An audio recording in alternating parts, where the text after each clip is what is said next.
Hey there. Welcome to Mike's Collection, episode 369. I'm Mike. I'm Scott.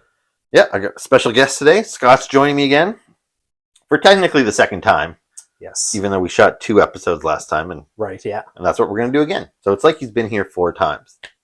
Cool. Just happy to be back. Yeah, series regular. Yeah. So we figured we'd do 2 episodes tonight, one about toys and one about comic books. Comic booking. Because you're my new comic book collecting buddy. That's right. So you're reading new stuff. You just got into it, like, what, 3 or 4 months ago? Yeah. Very new to all the comic book stuff lately. Yep. We talked a little bit about it last time. Your Ninja Turtles is kind of your main one. Yep. But you're dipping your toe into Marvel and now A little bit of G.I. everything. Joe and everything. Yeah. I've got quite the list growing. So I'm still in the awkward stages of trying to figure out what I want my ongoing series to be. So I'm starting to dwindle things down. A lot of the stuff I had were mini-series, so they went away on their own. Yeah. So yeah, it's still sometimes I'm getting confused with different storylines because I'm reading several different series within the same universe. So it's starting to get a little bit easier now that I'm getting more familiar with it. But yeah. See, it's interesting to talk to somebody who's basically a clean slate. You're coming in fresh. Yeah. Because it's exciting and overwhelming. Like, I can't relate except when I go all the way back to when I was 8 and I was discovering the Marvel Universe because I knew characters like Spider-Man from the cartoons. But then once you get into the comic universe and you find out about this continuity that's carried on for decades and how interconnected all the stories are, and for you to get the whole story, all of a sudden you can't just collect one book, you have to collect 2, and then that turns into 3, and that turns into 4, which is obviously part of their evil plan. Yeah. But at the same time, I got thrown in. There was no internet, so you're just like, I don't know what's going on here, but I'll just have to try and catch up. At least you now, and I don't know if you're doing this, but when you start reading stuff, do you immediately hop on Google afterwards to find out what the hell is going on? There's been a few times I have, because on one hand, I'm curious if I missed something. So first I'll just go back and reread the comic. Yeah. And see if there's anything I missed. Usually that kind of figures it out for me. I try to avoid going online because some of the things I'm reading are like they've been out for a bit. So I'm trying to avoid spoilers, and then also I'm thinking maybe I'm not supposed to know what this is yet. So I don't want to spoil any of that because even when people are speculating of what something might be, where I'm so new, it'll be even more surprising to me when it happens. So like in Spider-Man, when Itsy Bitsy showed up, I didn't know who that was. So online, when I read about it, some people were annoyed or everybody had their opinion on it. But for me, I was like, okay, I'm going with a clean slate, open mind. And it didn't, I feel like if I really paid attention to what some of the people were saying, it might have ruined it a bit for me. So I avoided that a lot. And even, like, I'm a lifelong Spider-Man fan. I wasn't familiar with Itsy Bitsy. Mm-hmm. Like I said, she was created in the Spider-Man Deadpool team-up book a couple years ago. Yeah. But I only collected that for about the first 5-6 issues, and then I jumped off. So when she showed up in Amazing Spider-Man, like, a month ago, I was like, I didn't know who this character was either. Yeah. So, it's hard to stay on top of everything, for sure. But, I think I would have appreciated, like, Wikipedia would have been nice. It probably would have been overwhelming, because I probably could have got lost down that rabbit hole for hours. But back in the day, Marvel published the official handbook of the Marvel Universe, which was like an encyclopedia. Yeah. And so an issue would come out every month, and it was alphabetical with like a 1-page bio, maybe 2 pages on the big characters to kind of give you the basics. Yeah. And DC had a similar series called Who's Who. So it was those books that kind of like filled me in a little bit on who the characters were. Yeah. And I may have a couple of those for G.I. Joe that I brought to show you. Oh, yeah? Yeah. Nice. So I guess this is the episode we're talking comics. Yeah. Today is Thursday as we shoot this. New comic book day is Wednesday. Mm-hmm. Have you been going every week, and have you usually been going on Wednesdays, or what's your schedule these days? No, so I go to Giant Robot Comics, which is where Chad goes as well. Yeah, and they have my list of things I like. Mm-hmm. And so on Wednesdays when items come out, they put them in my account, and my routine is Saturday morning, I get up, get ready, go get a coffee, and I drive in listening to a podcast or something, and go putt around the comic book shop and then pick up whatever's in my account. Yeah. Usually find a few extra things to throw in there. Do you get a discount? I do. I don't know why, but I do. Well, I'm not sure what it's for, and I didn't ask. Maybe I'm not supposed to get it. So I was like, oh. No, the way it always worked in the past is if you commit to buying your comic books at one shop, right? Because a lot of cities, like even our little town, had 3 or 4 going back to when I was a kid. Yeah. So if you commit to them ordering you Spider-Man every month and buying from them, they would give you like a 10 to 15% discount, and guaranteed them revenue every month. And it guaranteed you weren't going to miss any books, so it was kind of like a mutual beneficial relationship. So yeah, I've been going to Strange Adventures for over 20 years, and I honestly don't even. I think I get a discount. Yeah. They definitely hook me up with deals sometimes. Like if I buy a stack of old comic books, I know they definitely they add it up and they're like, $70, $50 is good. Yeah. Like they definitely give me deals. But on the regular month to month, I don't even know because the comic books only have American cover price. Yeah. And then they do everything on a calculator. Yeah.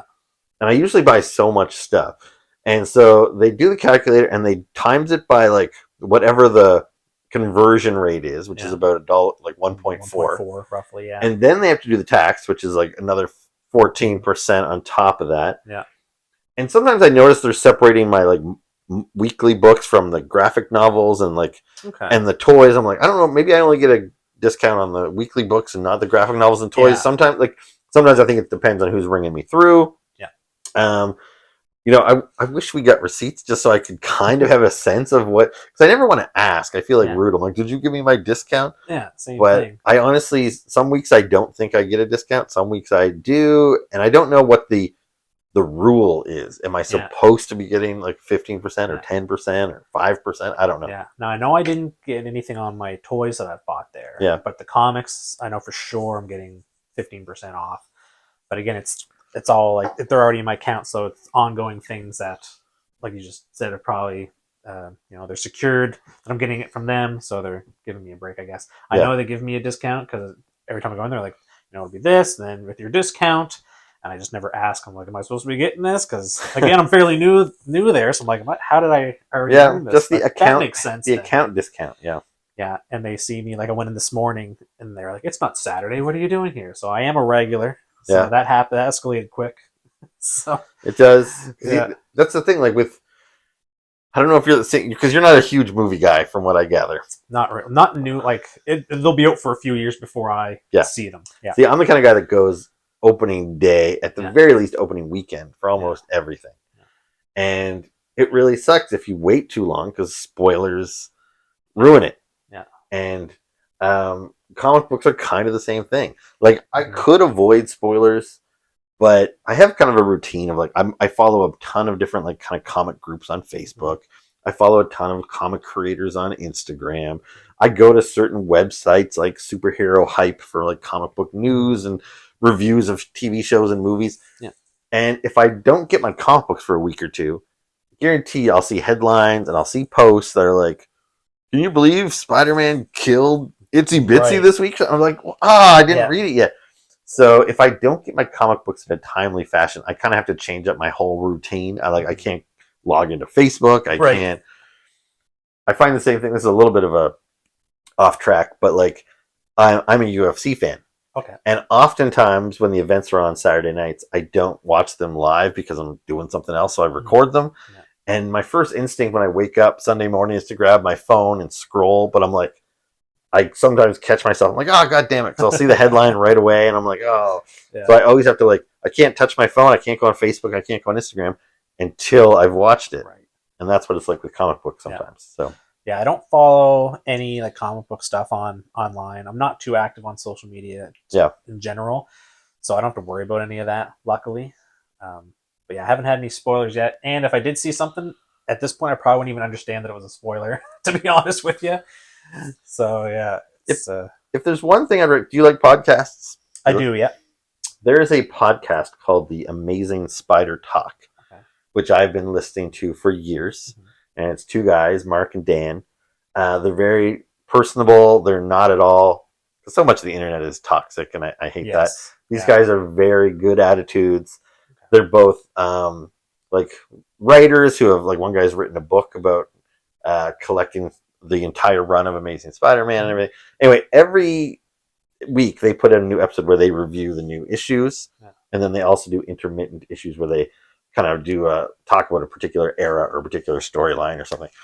But before I had you, who now I can talk comic books, I always wanted to like talk to friends about the new issues, but there was nobody that was like reading the same stuff as me. So I found podcasts and stuff so I could kind of like hear the conversation, like what are people saying? And Amazing Spider Talk is probably my favorite of the bunch, just because they seem like nice guys, right? Yeah, so and that's one reason why I do avoid a lot of those pages online, because like everybody thinks, whether it's comics or toys or even like sports is one of the worst ones, that you have like the armchair GMs, we call them, and for the sports world, where they think they could do better, or they think whatever's been out there is stupid, no matter what's going on. There's just a lot of negative opinions. So I usually avoid a lot of like fan pages and things like that, just for that reason. Like, I'm a huge Toronto Maple Leafs fan. Yeah. I follow the Toronto Maple Leafs themselves, and I don't read the comics, or the comments, I mean.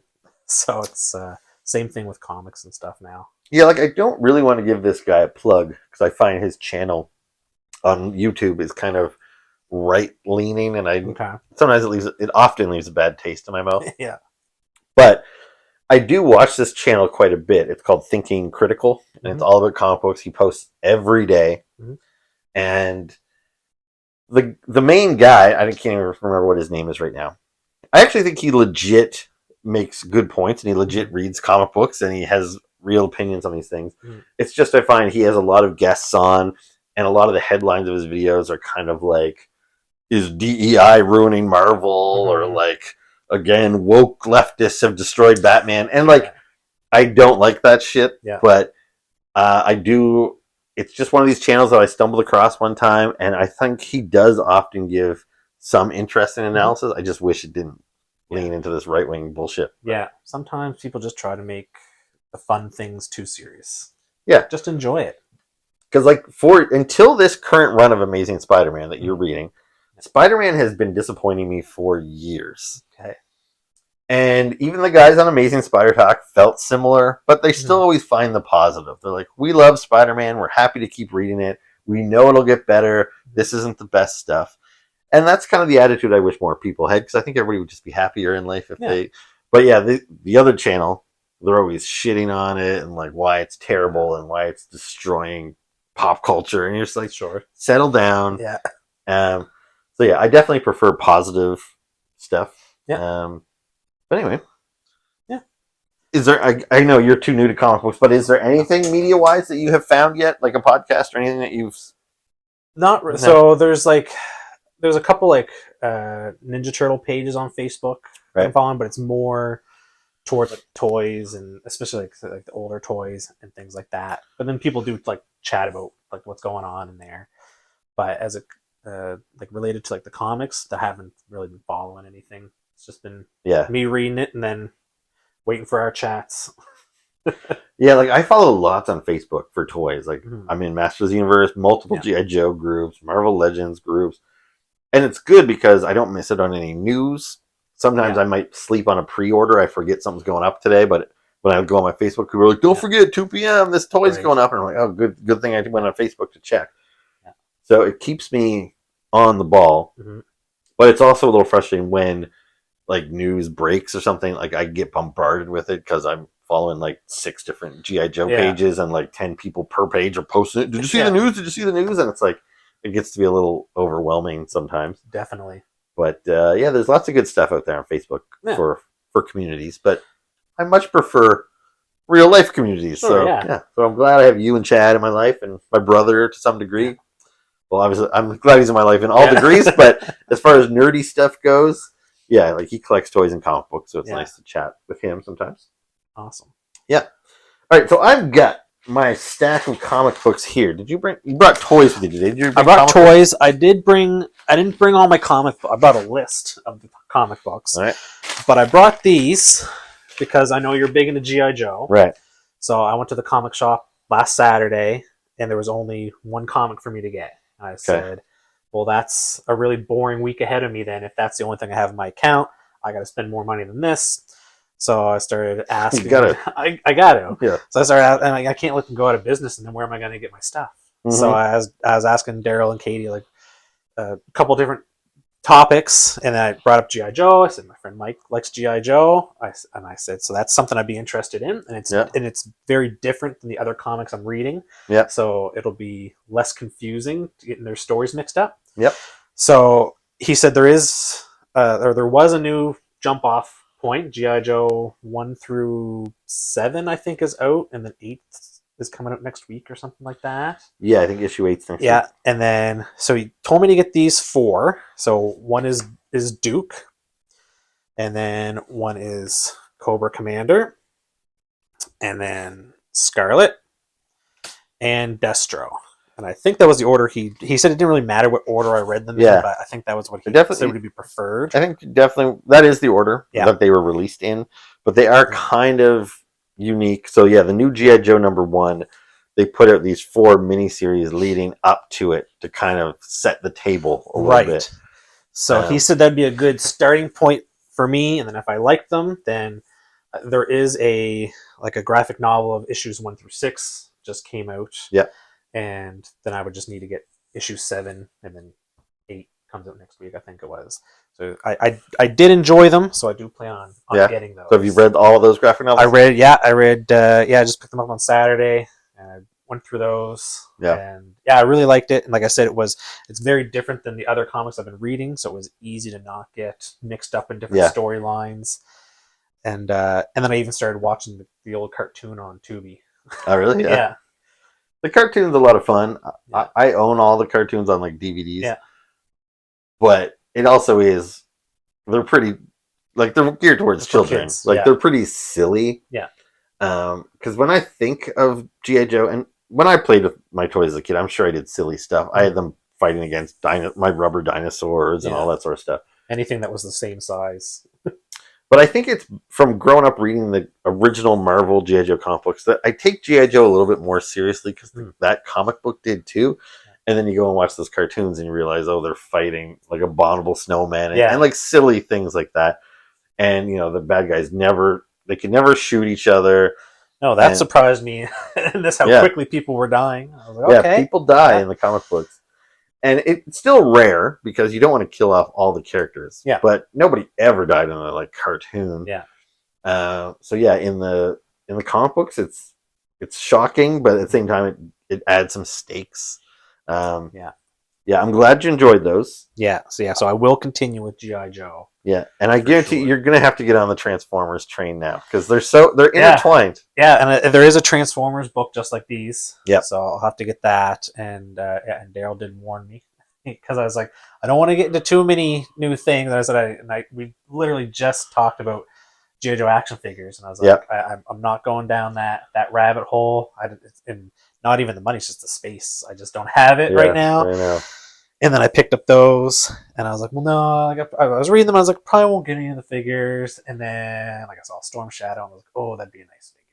That would look good. And then I was like trying to slap my hand away. So we'll see how that goes. But Transformers will be next. I can guarantee it. And none of this isn't spoilers because these books are years old. Yeah. But maybe if there's anybody watching that usually watches this channel just for the toys and they haven't got into comic books, this could be a bit of a spoiler. But it's also, we want to entice you to read some of these books because there's good stuff out there. But like what they're calling the Energon universe, it started maybe 2 years ago, maybe a smidge longer. But this new comic book called Void Rivals came out by Robert Kirkman. And the only reason it had any buzz is because it was Robert Kirkman, who did Walking Dead and Invincible. So he's got credibility. But nobody knew what this was. They just knew it was a new science fiction book that he was doing. And the first issue, it starts off a lot like... it reminds me of the movie Enemy Mine, which you've probably never seen. No, I don't think so. It's this old 80s movie with... But anyway, humans are fighting these aliens, and then a human and an alien crash land on a planet. And at first, they're trying to kill each other, but then they realize they have to work together to survive on this planet. Okay. And then they become friends, and they don't want to go back to to war. So Void Rivals is about two rival factions and two pilots crash land on a planet together. Same thing. They try and kill each other, but then they realize, hey, if we're going to climb up this rock face, I need you to lift me, and like we have to work together. And in that first issue, they on this dusty planet they crash land on, they discover a transformer. So, and fans that were reading this book didn't know it was going to necessarily happen. They're dusting something off, and then Jetfire, the transformer, stands up, and they're like, "Oh shit!" And the reaction was supposed to be for fans to be like, "Oh my god, this is a Transformers book." And so the Jetfire flew off, and then that spun off into the Transformers book, which awakened the slumbering Transformers, and they came to Earth. And then there was the army heard that there was like, what's robots or something, so they send some jets, and Starscream, one of the Decepticons, he crushes one of the jets in his hands, and Duke is one of the pilots, and he's like, you just crushed my friend. So Duke becomes obsessed with like trying to find out what these robots are, and that kicks off the G.I. Joe universe. So Duke's whole mission is to track down the Transformers and find out what that's all about. So the books are kind of dancing around each other a lot right now, but they're definitely going to start getting more and more intertwined. So yeah, if you're digging G.I. Joe, I think you're probably going to have to get into it. And that's what I figured, because like right away, like the first 2 or 3 pages of Duke is when his friend gets clapped by the jet robot, as he knows it as, and then that sets that off, and then they mention them in one of the other books as well, and I was like, okay, this is and then when I went online and I saw the one you were just talking about and a Transformers one, so I was like, okay, that'll be 2 I asked for next time I go. Even though I went today, I'll probably go Saturday morning anyways, just because that's my routine now. So I'm like already in the car on the way to the coffee by the time I really wake up, so it's out of habit now. I try to go on Wednesdays. It's a bit of a pain in the ass because I work until 4:30. The comic shop closes at 6, and it takes me about an hour to get downtown because it's rush hour traffic trying to get into because it's like right in the downtown core of the city. So for me to leave the suburbs, drive into the city, and there've been times when I've driven there and like I missed it by 10 minutes, and then you're like, well, that's pretty frustrating. I just took this hour-long drive and rush, gridlock traffic, and then I don't get my comic book. So sometimes I wait until the weekend, but yeah, I will often go. So today being Thursday, I'm a day behind, but I got my new stuff. So I thought I would kind of go through some of my stuff here. Definitely. So this is actually last week's stuff. So this stuff I've already read. Okay. And I don't know if we have any crossover on any of this stuff. But first one I thought I would talk about is the Justice League versus Godzilla versus King Kong 2. So this is a sequel to a 6-issue miniseries they did like last year. Which is kind of cool because usually when they do these little series like this is set in its own continuity. Like it's not going to affect Superman's monthly book. Right. So it's just kind of like a little standalone tale. But then when they do a sequel, like even this little standalone world starts to like get built out, and they call back to things that happened in the first miniseries and stuff. So yeah, I really kind of like that. I enjoyed the first series. It wasn't like mind blowing, but it was fun. And now I feel this one, okay, they've set the stage, and now they can like delve a little deeper and do even more fun stuff. So I'm enjoying this one so far. Awesome.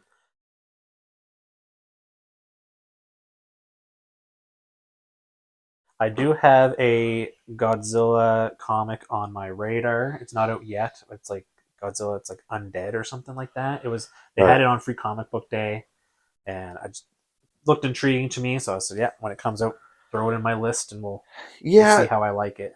I've been reading Godzilla comic books for years and years and years, and they're currently trying to start a whole universe of books. And on Free Comic Book Day, they put out a teaser book, which had the first few pages of their 3 new Godzilla comic books.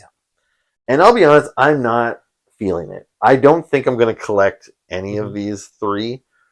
Now, if you're buying one, great. Maybe you can tell me if it gets good. Sure, yeah. But the previews kind of didn't get me excited for them. I was like, I don't know about this.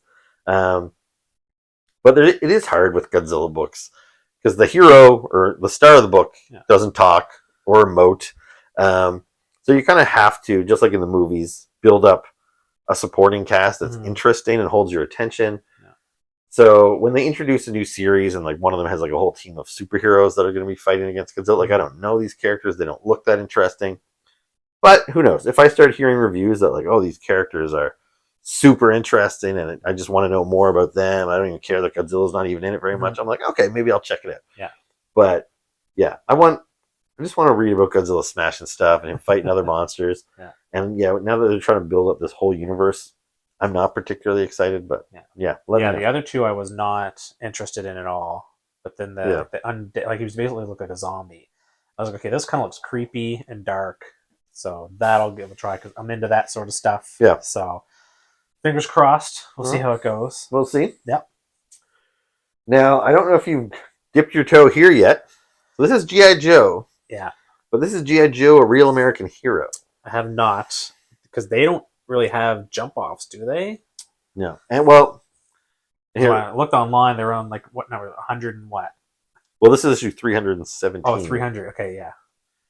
Yeah, and here, I'm just going to a little comment. And there's no right way to say this, but whenever you say a jump-off point, because I see you put it on Instagram all the time, you're like, oh, there's a new jump-off point. So I always think of it as a jump-on point, where you're joining the book. Ah, okay. Guys like me who have been collecting a comic book for a long time and is kind of sick of it, I'm always thinking, like, I'm waiting for a jump-off point so I can stop buying this. So, yeah, I just think, I think you're meaning jump-on point, so when you say jump-off point, it kind of confuses me. But, yeah, so it probably would be hard to jump on. Mm-hmm. If you were going to, issue 300 would probably have been, or 301, I think maybe, would have been a good place to start. But even then, that's debatable because this whole series, this is the Marvel comic book from like I don't know when that started, like 1985, 1984, maybe when the G.I. Joe comic book started. Okay. Because I think the first cartoon was 83. Yeah, so it's probably around, because G.I. Joe, the toy line started in 82. Mm-hmm. And when the comic book started, it starred a lot of the early characters. And as the more and more characters got made into toys, then the cast grew. But you can tell how early the first issues of the comic book are, because it only stars like the very first wave of like 1982 and 83 G.I. Joes and stuff. But yeah, basically the same guy, Larry Hama, has been writing this since the very beginning. I think there's one issue that he didn't write. But Marvel hired Larry Hama to write G.I. Joe. Mm-hmm. Well, he already worked at Marvel, but the story goes that, Hasbro called Marvel and said, well, you do this comic book to support our toy line. And they went down the hall and asked every writer, do you want to work on this toy book? Do you want to work on this toy book? And they got all the way down to the end, and Larry was the last guy they asked, and he had military experience, and he was like, I'll do it. Yeah. And now he's so tightly associated with G.I. Joe. And so he wrote like every issue of the Marvel run right up until it was canceled. And then when IDW got the license to G.I. Joe years ago, not only did they relaunch their own new G.I. Joe universe, kind of like what they're doing there with the Energon universe, so it's starting from scratch. But then they said, for the old school fans, we're also going to bring Larry Hama back, and we're going to let him continue the storylines from the 80s. And so he did another over 100 some issues with IDW. Wow. And now Skybound / Image is the new company that has the G.I. Joe license. Mm-hmm. And they did their whole new take. But they also said, you know what? Let's bring Larry Hama back and let him continue. Yeah. So this is the same ongoing storyline since like the early 80s. And I'll be honest, it's not all great. Like there's, it ebbs and it flows. Yeah. But what I like about this is the characters have the history that I know. I like seeing new takes on characters, but sometimes it's a little jarring when like this new comic introduces a character and you're like, whoa, that's not like the Roadblock I recognize. This guy's totally different. When you read this book, it's basically the same characters I've known since my childhood. And yeah, so I enjoy that book. So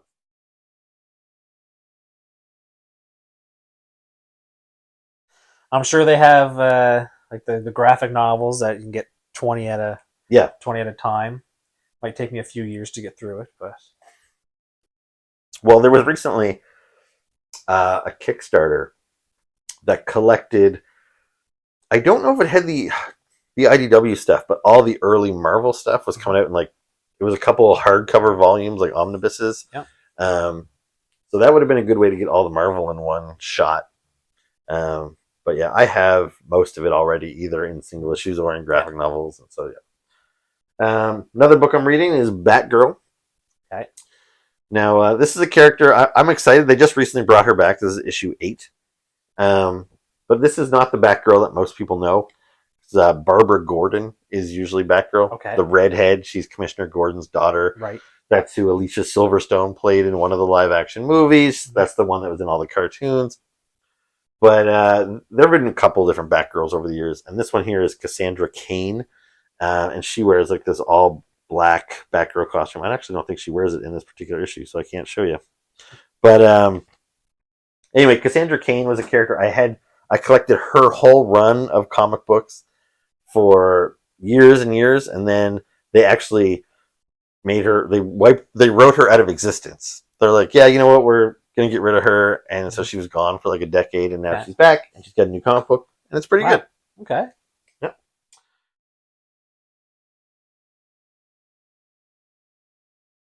Now this is one we can actually chat a little bit about. So this is Amazing Spider-Man issue 5. Yeah.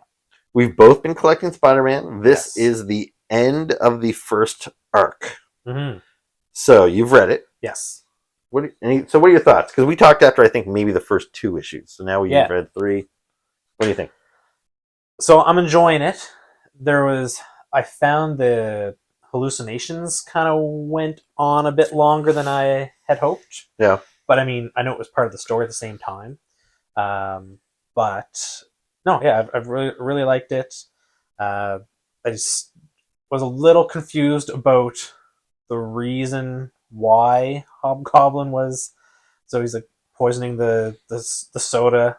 Spoiler. Yeah, and my understanding was because he also had the anecdote for it, so it was like kind of like a money grab sort of thing, which surprised me was the storyline in it. But it did seem a little beneath the Hobgoblin. I was hoping for something a little more evil. Yeah, basically the plot is he's drugging some cola. Yeah. And it gives people... Rhino's addicted to, apparently. Yeah, it basically just gives you anxiety. Yeah. And so he wants everybody drinking this soda, and then he's going to sell them the antidote in like an over-the-counter medication that he's invented. And so that's the whole plot. Like, it's not that evil, really. So I didn't miss anything. No, it's... And Hobgoblin used to be such a menacing villain. Yeah. And this just seems a little below him. Although, I know, so you're relatively new to Hobgoblin. Yes. Yeah. Yeah, like he's a fashion designer in his civilian identity. Okay. So it's not like he's a street tough type of guy. He's a bit of a dandy. Right. But this still seems like an odd... It was very corporate. Yeah. Which I didn't expect. I also was a little bit confused about when Norman's holding his press conference, he's going to resign, and then a guy in the audience is half robot. Yeah. I didn't understand. Like, I understood why the guy, like, he was saying, you killed my wife or whatever. I'm like, okay, like, we're picking up here. And all of a sudden the guy was half robot, and I was like, don't know where that came from. And then they just, like, nobody in the audience seemed that shocked by it. I was like, if you lived in the Marvel universe, you probably wouldn't be that shocked by things like that. Yeah, so that part threw me off a little bit. But overall, I did really enjoy it. I'm looking forward to the next. I see the Black Cat. Yep, she's coming up. Announced at the end, and I'm familiar with her from Spider-Man 2, the video game. Yep. So I liked that. Yeah, I'm enjoying it. Like I said, the last 2 runs of this book have been pretty hit and miss. Mm-hmm. This one seems promising. It's still early days. Yeah. And the art is actually really impressing me. Like, I don't know if this particular issue has any of those scenes that I'm thinking about, but like, I think you pronounce his name Pepe Larraz. Okay. I don't know. But yeah, he's doing, I think, some incredible stuff. Like, there's like, this is all very dynamic looking. But there was, I think, the last issue where he was fighting Itsy Bitsy, and he was hallucinating, And so it showed him like as a little kid fighting bullies. Yeah. But in the shadow of them fighting, you could see Itsy Bitsy punching him. So it's like in real life he was getting hit in the face, but he wasn't thinking of getting hit in the face in real life. He was thinking back to a memory of getting hit in the face again. Yeah. And the way it was presented, I thought was so cool, like and original. And I find that when Spider-Man is swinging, like you can really feel the force. Like this, here's a drawing of him like leaping up and kicking Hobgoblin in the face, and it just like you really feel the motion and stuff. I feel he's really good with that. Yeah. So yeah, I'm not that familiar with this guy. He did the miniseries Blood Hunt before this. Okay. But yeah, I'm really liking it. I think he's probably elevating it a little bit more than if it was a lesser artist. Maybe the writing would. You'd realize like, the storyline's got some holes in it, but I think the art is like kind of lifting it up. Yeah, the art was great. And then even though only a few minutes ago I said I wasn't a huge fan of how long the hallucinations went on for, I did appreciate the hallucinations because as somebody that's newer to the comic books, like he went back to dealing with his aunt and uncle as a kid, and then like even meeting Brian. I don't know if Brian's a normal character, if he's just for this, but it did give a lot of backstory that I definitely wasn't familiar with. Well, to that extent. So that I really appreciated that part at least.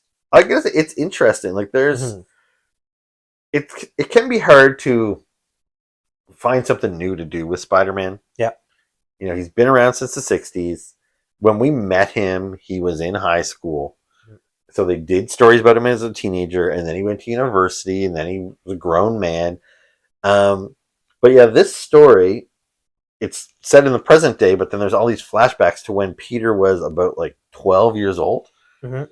Yeah. And it's one of those things where you're like, I don't think we've ever seen Peter at 12, because we met him in his first appearance. He was probably more like 15, 16.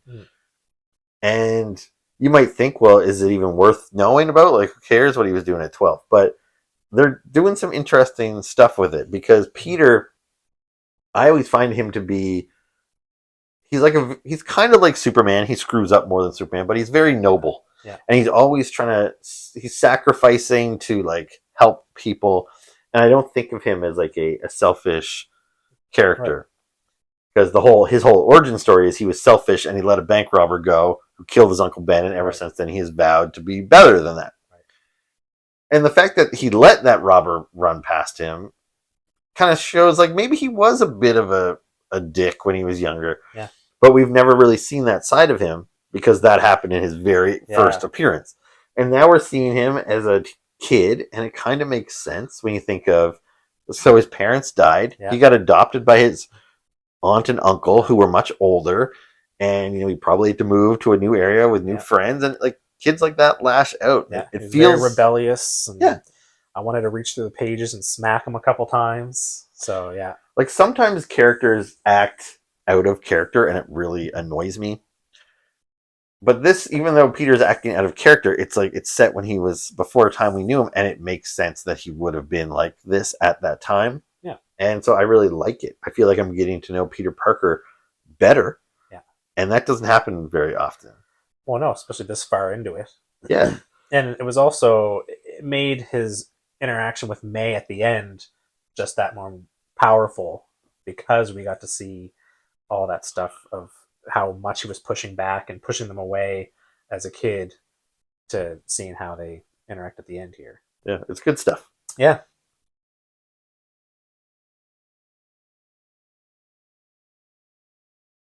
Okay, so next couple in my stack here, we've got Ultimate Wolverine, issue 6. The Ultimate Universe is something I would kind of recommend. Mm-hmm. I don't know. You're familiar with the Ultimate Universe at all? Not really, but I did see a couple of them at the shop, and didn't seem like they were too deep into things, so I was tempted. And I don't know much about Wolverine, but I do like I like the way he looks. Yeah, let's think like the in 2000, Marvel launched its Ultimate Universe, and it made sense then. Because, these characters had like 40 years of continuity It made it very hard for somebody like you to walk in off the street and understand what was happening. But they at least, I don't know if this actually happened, but they kind of thought, we've got these movies out of X-Men and Spider-Man. We don't want people watching the movie and coming in and saying, can I read a Spider-Man comic book? And being super confused by like, Sure, yeah. he's a teenager in the movies. How come he's like 40 in the Yeah. comic? So they launched the Ultimate Universe, which was a new version of all the characters from new starting points. So retelling their origins, but with like a modern spin. And it was really good. And if you asked me now, like, I don't know anything about Spider-Man, where should I start? I would almost recommend you start at Ultimate Spider-Man from the year 2000 and read that series. Because they did a really good job of taking a teenage Spider-Man. You get to see the origins and the introduction of all the main villains again. Sandman, Octopus, Green Goblin, all that stuff. And after a time, it kind of just sputtered out. After about 10 years, it had kind of outlived its purpose because now even that universe was starting to have a lot of continuity and it was bogging itself down.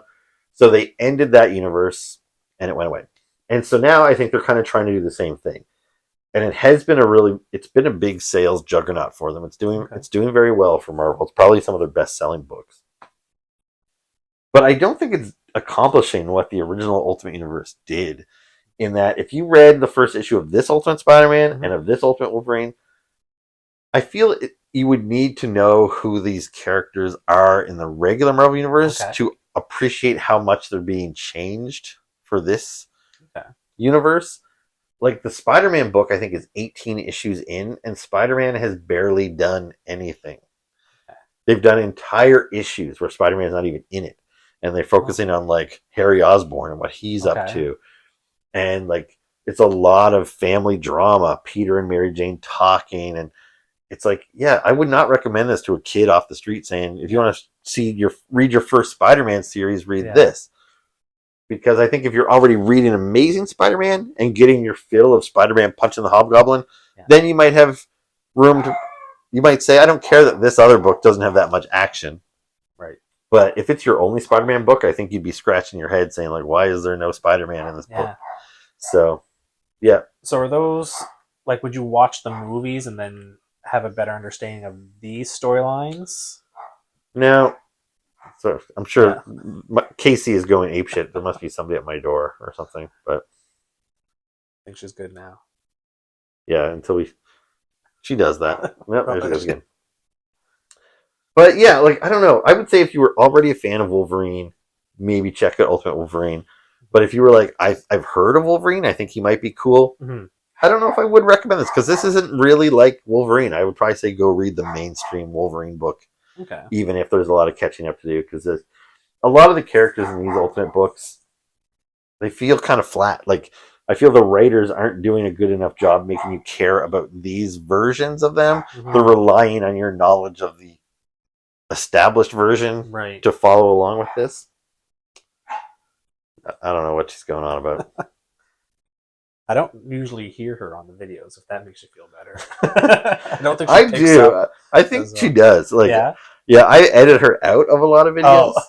But yeah, when she barks, they usually pick her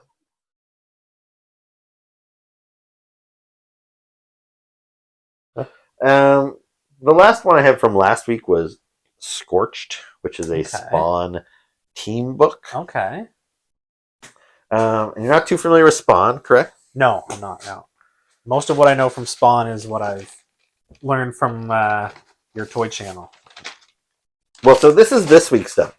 I literally just picked this stuff up like 2 hours ago. I haven't read any of it yet. So I've got 2 Spawn books here as well. So I've got the regular, like the monthly Spawn book. Mm-hmm. This is issue 365. Okay. So it's been going strong since the 90s. Yeah. King Spawn. This is a kind of a companion book. This is issue 46. And Scorched is about the same numbering. It's probably 41. So yeah, Spawn's been going for a long, long time. Mm-hmm. It's ebbed and flows over the years, but I think it's pretty strong right now. I'm actually enjoying Spawn. Great art on all of his books. That's one thing I really appreciate. Todd McFarlane is he hires guys that draw in that 90s comic book style. It's dynamic. I think sometimes Marvel and DC get a little too experimental. They hire people that have a little more of maybe a manga flair and like. And yeah, I can see that. There's nothing wrong with that necessarily, but like this stuff, it just feels like good old 90s comics. Like even the G.I. Joe, I think the Duke stuff, like I find the coloring in that is very bland. Yep, it definitely is, yeah. Like the palette is all like red and orange and stuff. The colors don't pop. And it's a stylistic choice. I don't hate it, but I'm like, I would rather just kind of straight up 90s comic book goodness. Yeah.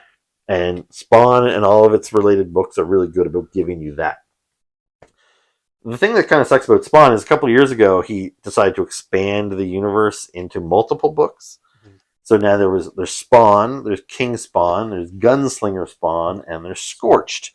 So I buy all of them. But now there's a second Gunslinger Spawn book, and he's basically a cowboy Spawn. Okay, yeah. I've seen pictures. Yeah, so he's got 2 of his own comic book. Yeah. And then he keeps publishing more and more miniseries. So then there was like a Violator comic book, and there was a Monolith, which is another character comic book, and now there's Bloodletter is a new comic book coming out, and he's got the 2 detectives that are regulars in the book, Sam and Twitch. They have their own book. And all of a sudden, he's kind of asking me to like buy 10 of Spawn books a month, and it's just too much. So are they all intertwined? Like they if are. You don't get yeah. Not so much that you need to read all of them, but like you'll definitely miss out on some bits and pieces. Yeah, and sometimes they kind of like they drift away from each other, and like right now we're at a spot where they are all kind of drifting back together, and I think you do kind of need to read all of them. Okay. But for the last several months, they've kind of been off doing their own thing. But now there's like a big storyline, and so all the Spawns have to kind of come together to work together. But yeah, I already read a lot of comic books and spend a lot of money. I'm very happy that, because I buy those G.I. Joe books and everything in the monthly floppy version. So they have the letter columns and usually like the editorial pages, which you probably don't get in those. Not in these, no. Yeah. But like Robert Kirkman, people ask questions all the time, like, "Oh, are you going to do a second G.I. Joe book?" And he's been very adamant about like, no, like I want to keep one core G.I. Joe book, one core Transformers book. The more and more you ask people to spread their dollar, then they start picking and choosing what they're going to read. And I like that philosophy. Like you can't ask us to spend, like people that buy these comic books, they know we buy comic books from other companies. And if you get too greedy and try and I'll make 10 Transformer books, that way Mike can't afford to buy Batman and Spider-Man anymore, then I might just drop your stuff altogether. Yeah. So I feel Todd has lost sight of that a little bit with his Spawn books. He's kind of overwhelming me. Yeah. And the more and more books I choose to skip, then I start feeling like, well, now I don't even have a complete story anymore, and I start losing interest. So I was happy at 4, but now that it's up to like 8, it's like it's too much. That's a lot. Yeah, it is. Yeah, I know. The same thing happened with me. I used to be a big wrestling fan. I haven't watched wrestling in years because I used to just like Monday Night Raw, and there was SmackDown and Raw. TNA. Now there was like it was like 8 or 9 hours of wrestling just from WWE in a week, and I just like it's too much, and I just cut it all out. Just because you don't want to feel like you're missing important stuff. Yeah. So yeah, I don't know where it's going to go with Spawn. I've recently cut a couple of them. Like I dropped them from my account at Strange Adventures, and I could go further. Right now, I'm going to stick with the 4 core ones, but we'll see. We'll see what happens. Sure. Because I'm enjoying all of them. It's just like now I feel like I'm only getting half the story because I'm not buying Deadly Tales of Gunslinger, and I'm not buying Sam and Twitch, and so anyway.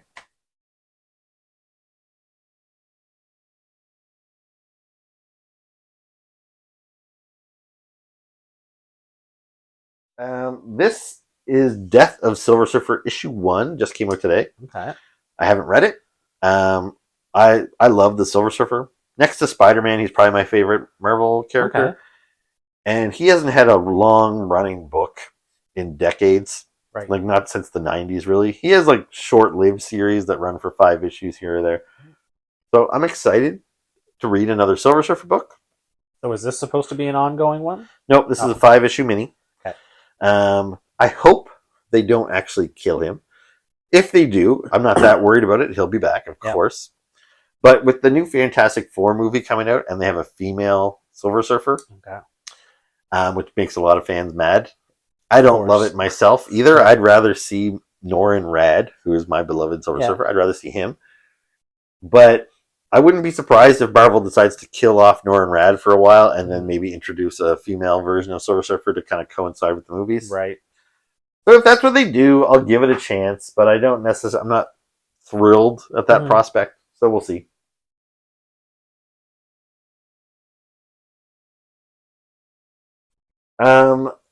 Did you pick up this Amazing Spider-Man, the giant size? I didn't. It was, and I got home. So, like I said, I'm going back on Saturday. Yeah. I saw that on. Might have been their Instagram page. So did they didn't put it aside for you? No. And yeah, that's the problem with books like this is because you tell your comic book or your comic store put aside all the Amazing Spider-Mans, but then when they put out these this is like a one shot. It's not like part of the main story. So this is like an anthology book, is my understanding. Like you see all the different writers associated with it, including Kevin Smith, who the filmmaker. Cool. Yeah. So yeah, this is probably going to be a bunch of little Spider-Man stories, probably 7 or 8 pages each. They're probably not going to matter too much in the grand scheme of things. It's $7.99 American. That means it's probably like a $12 book. Yeah. So yeah, it's maybe not essential to your collection. I took a chance on it just because. Yeah, I'm hoping it's fun, and I'm a bit of a completist when it comes to Amazing Spider-Man.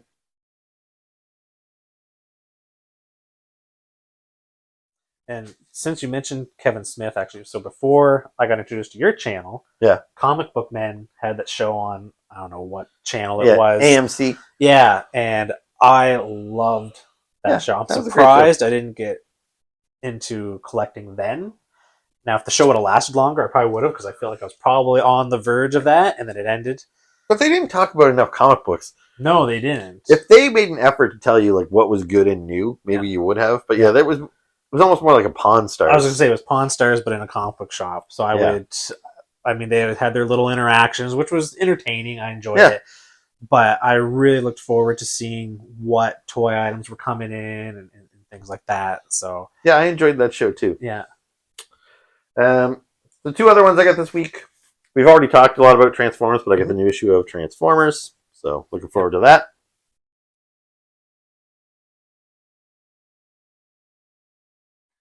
And I picked up a new Avengers #1. So this is the new Avengers. I don't know if I'm going to collect this monthly. It's going to have to really blow me away for me to commit to. I kind of just grabbed it as like, it's an issue 1. I'll have it. I'll set it aside. But I really like a lot of the characters in here, including Carnage. Oh, okay. Which is an interesting choice to make an Avenger. Yeah. But Eddie Brock, who is Venom, is currently in the Carnage symbiote. Okay. So he's kind of an anti-hero. So this is, I'm currently reading the Eddie Brock Carnage series. So I kind of want to see how he fits into the Avengers team. So it could be interesting. I'm checking that out. We'll see how it goes.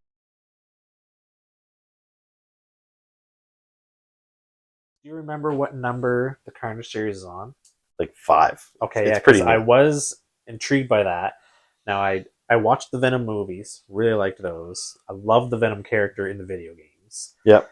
And I saw Carnage, so I was I was pretty interested in that one. I didn't grab it at the time, but it wasn't too far in, so I thought, okay, if I end up deciding, like I said, I got that long list that I've been going through. Yeah. So if anything falls off of those, and I was thinking maybe replacing it with that one to see how I'd like that. Well, like I really like Venom and Carnage as well. They were introduced, like I have their first appearances, which are both kind of pricey books now. Sure. But I bought them off of the spinner rack, at the corner store. So yeah, I've been with those characters since the beginning. And I like the idea of them, but I find often the stories with them aren't great. Okay. But there was a writer a couple years ago named Donnie Cates, who was writing a new Venom series, and he really like elevated Venom instead of just being Eddie Brock, the kind of jerk who wears this stupid like he really made Venom interesting and upped the stakes and made him. It kind of filled in the backstory of the alien symbiote more and where it came from. And anyway, the Donny Cates Venom run is very good. The problem is he ended it in such a weird spot where basically Venom became like a space god, and his son, Eddie Brock's son, became like the new Venom, and then he left the book. And so then they had to bring another guy on to kind of say, yeah, do what you will with this. And I feel the guy they got, Al Ewing, who is a good writer and he's done some good stuff, he just dropped the ball with it. I don't think he knew what to do with a cosmic powered Venom. And I read that whole series by Al Ewing, and every month I was just like, is this ever going to get good? I just felt it was spinning its wheels. And anyway, when it finally ended, I was like, thank God. I was looking for a jumping off point for Venom. I have a hard time just stopping one when it's like, I know the next issue's coming out next month. Yeah. But when they say, okay, we're ending this series, but we're going to start with new number 1 next month, I'm like, good. I can say I have this whole series, but I'm just not going to collect the new one. Yeah. And sure enough, they started a new Venom series. And spoiler alert, they teased it for about 5 issues. You didn't know who was the new Venom inside the symbiote. They revealed in issue 5 that it's Mary Jane. Oh, okay. Which isn't something I have zero interest in reading. Yeah. I'm like that. I'm glad I didn't collect that because it sounds terrible. And it's Al Ewing who's continuing to write it. And so I was like, I think I'm just going to walk away from Venom for a while. Mm-hmm. Plus, and I don't like shitting on artists and writers and stuff, but there's a writer named, I don't know how to pronounce her name. It's like Torin Grobrecht or something. Okay. She's like Scandinavian. I do not like anything she writes. She's written some Thor and she's written some Venom, and I was just like, it was all bad. Anyway, she was writing the last Carnage series, and I thought that was terrible. Mm-hmm. So I actually did drop that Carnage book even before it ended.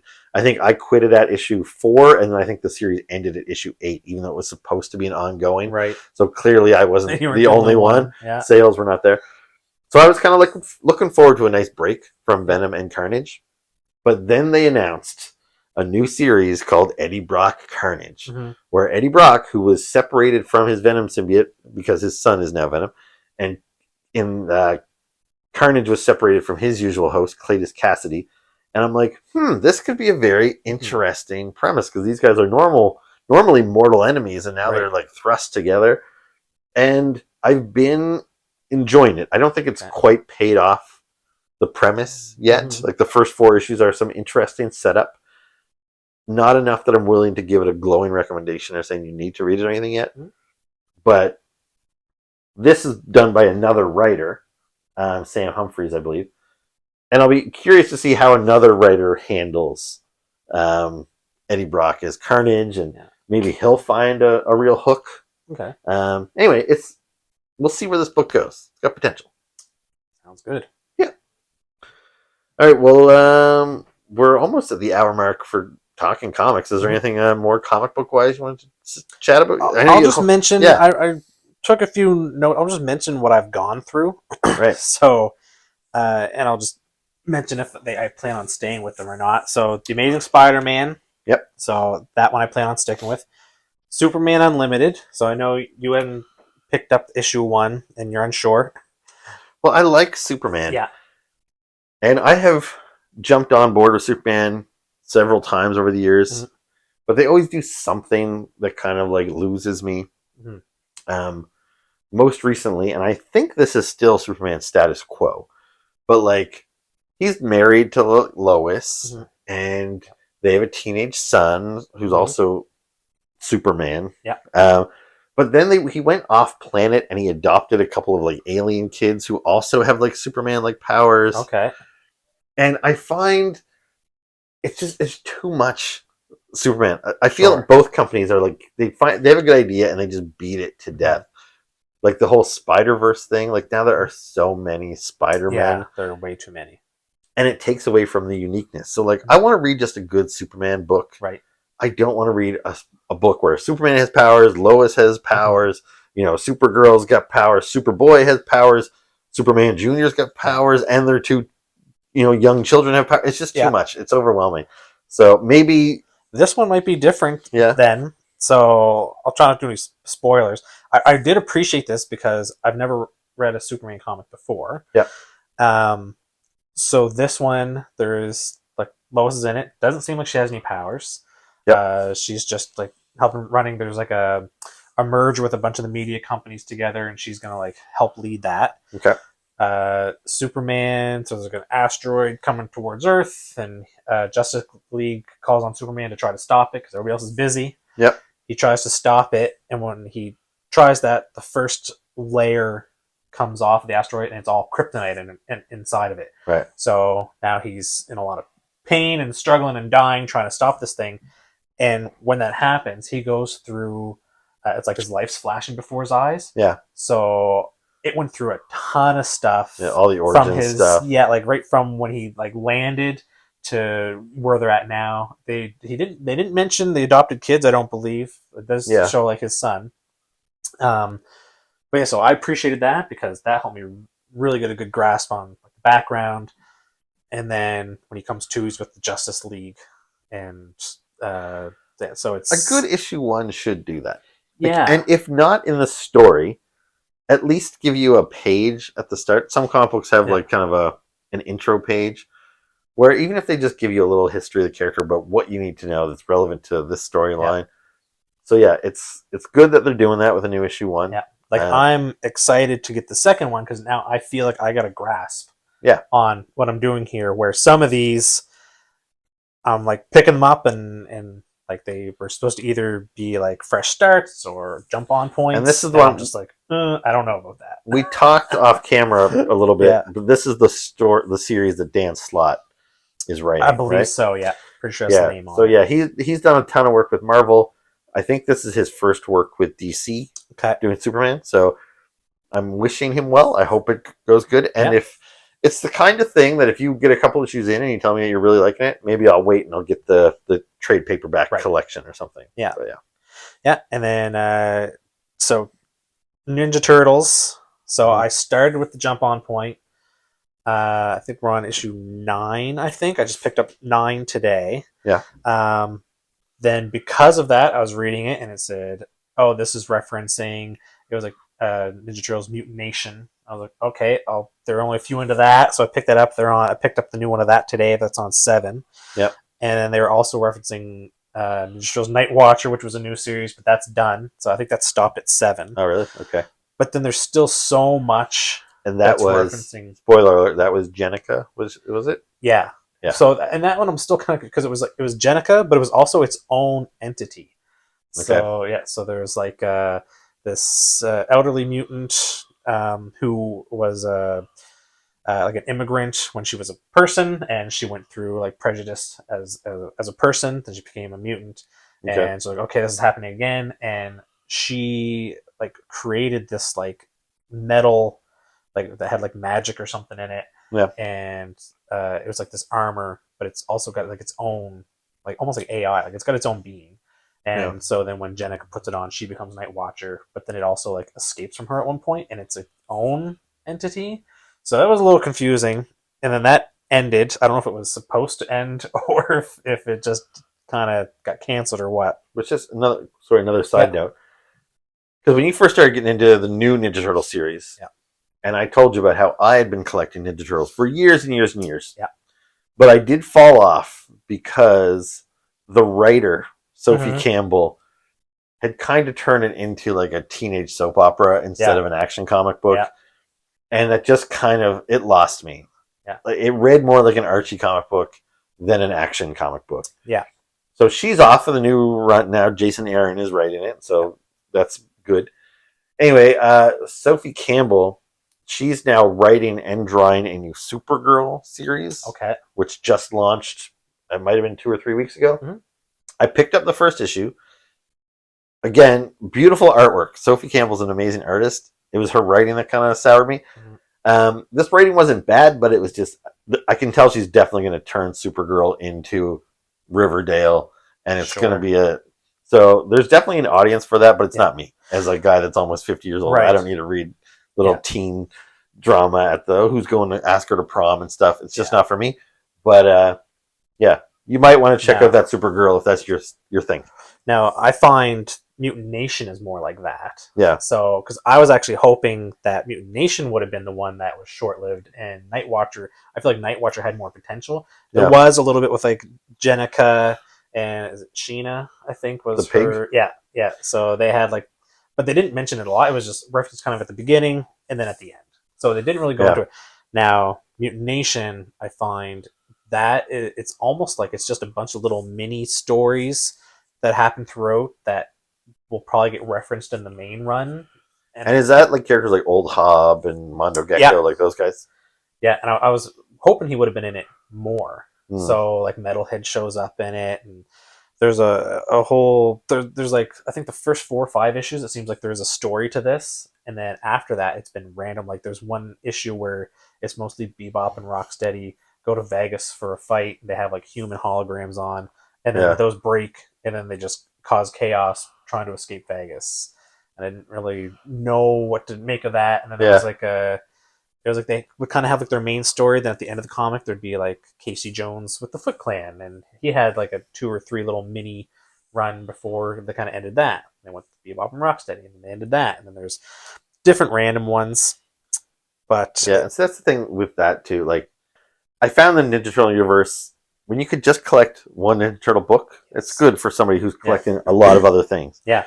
But when they start asking you to collect 4 or 5 books, then it's sometimes it's just too easy to say, you know what, I can't do this anymore. Yeah. And walk away, which is what I did. Yeah. And then the other thing with like the main or the jump on point that's going on, it references a lot of the original run. Mm-hmm. So now I've gone back and I've gotten those. So I just picked up the 4th volume. So I finished the 3rd volume, which went to issue 28, and then there was a bunch of like the one shots. Yeah. So I picked up volume 4 today for that. But I am really enjoying that. So I'm hoping. I don't know if I'll continue with Mutant Nation. I don't know how much is actually in there that I'm going to need to know. And I kind of feel like if what I do miss from that, I might not be that upset about. Yeah. So, if there's some advice I could give you as a long time, like read what you like. Yeah. Like don't feel like, oh well, it's related to another book I like, so I have to read this too. Yeah. Don't get caught in that. 'Cause I think the main stuff I've probably already learned from the issues I've read. Yeah. And I'm probably good to go forward. G.I. Joe, ones that I have here, and I plan on getting the actual run. Then a bunch of miniseries that I've read. So Your Friendly Neighborhood Spider-Man. That was based on the Disney show that came up, but I did enjoy the Disney show, so I was like, it's only 5 issues. Yeah. Like, I haven't watched it or read it, but yeah. It was fun. Toxic Avenger had a run, and they're coming back with another 5-issue miniseries. Okay. So I got that on my list for when it comes out. Now, is it based on the old Toxie or the new midget Toxie? No, the old one. I don't know about the new one that's coming out, but I'm pretty sure the one that's coming out is still based on original Toxie. Okay. I hope so. Then The Last Ronin, which started my delve into comic books, and the last years from The Last Ronin. I haven't started Last Ronin 2. I'm waiting for the hardcover to come out. Then Predator versus Spider-Man, which I believe we're both reading. Yep. So issue 2 of that came out. Yeah. Again, pretty gory. We talked about that last time you were here. Yeah. Surprisingly gory. I'm really enjoying it though. You had said you maybe saw the first Predator and nothing else. Is that? Yeah, I've only I don't even know. Like, it's been so long, I can't remember if I've actually sat down and watched it from start to finish, or if I've just seen so many, like, it's been on TV and I put it on. Now, there's a new one. I just watched that last night it? or the night before, on Disney. Okay, yeah, the cartoon. Yeah, did you watch it yet? Yeah. Yeah, that was cool. I enjoyed it, yeah. Yeah, I liked that. Yeah, apparently I've seen all kinds of articles about how it's the highest rated of the entire franchise. Really? On, like, Rotten Tomatoes and stuff. Wow. I think people are it's got a little bit of newness bias. Because it is not as good as the original with Arnold Schwarzenegger. But the animation's great. Yeah. I loved seeing the Predator in these different eras. Yeah. So very cool movie. Story was pretty thin, but definitely a fun watch. If you like Predator, check out Killer of Killers on Disney Plus. And you don't have to know all the background either, because I followed along with no issues. Yeah.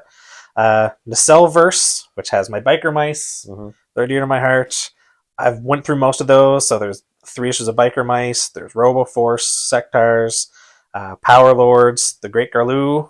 Ghostbusters has a new story out. I don't know if it's ongoing or it's miniseries, but I believe it's based off of the last movie, which I haven't seen. But it's called Ghostbusters: Dead Man's Chest. Okay. So we're the first issue of that. It wasn't bad. We'll see where it goes. And then I believe that is it. So that's everything I've been running through. So Okay. we'll see what sticks and what goes in our next episode we have together. I'll have some updates. Yeah, let's see. I always try and tell myself I'll just stick to these certain books, but there's so many little miniseries that come out all the time. Like just literally just like a week or two ago, I did a spreadsheet and I said, okay, this is what I'm going to collect. That's when I made the decision to drop some of my Spawn books and everything else. But then like the next week, I got like the new issue of previews that tells you all the new stuff that's coming out. And I saw that the Black Cat, a Marvel character, she's getting her own new ongoing series. Okay. And it's like, oh well, I didn't know that was coming. Now I have to collect her book. Yep. And yeah, just things like that. Just they show up and you're not expecting them, and you're like, now the miniseries I'm okay with. Like if they're like, oh, there's only gonna be like 4 or 5 issues, I'll tack it on. But if the ongoing ones, I have to be more careful with. And so like Ninja Turtles is taking up a lot of my time where I'm going back and reading the originals. Yeah. G.I. Joe is going to eat up some of my time, I can tell already, but I'm really enjoying it. So I don't mind that. Yeah. So like for my ongoing series, it's really going to be Amazing Spider-Man, Ninja Turtles, G.I. Joe, and maybe Superman. And I still don't know if that's a miniseries or if it's going to be ongoing.